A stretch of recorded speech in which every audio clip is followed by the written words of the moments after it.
Baby, சொல்லு. நம்ம கல்யாணத்துக்கு அப்புறம் நான் மட்டும் எப்படி பேபி தனியா வீட்டு வேலையெல்லாம் பார்க்க முடியும்? இருக்கு. பேசாட்டு ஒரு வேலைக்காரங்க வச்சுக்கலாமா? வேலைக்காரங்களா? நீ எதுல இருக்கிற?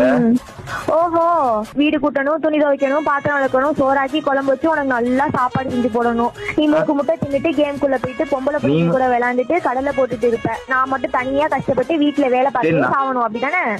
ஒரு சின்ன விஷயத்துக்கு ஏன்டி சாவு வரைக்கும் எடுத்துட்டு போற? பின்ன என்னவா? மனசு கஷ்டமா இருக்கு அபி. என்னைய போயிட்டு பொம்பளை பிள்ளையோட விளையாடுவேன், பொம்பளை பிள்ளையோட கடலை போடுவேன்னு சொல்லிட்டு அபி.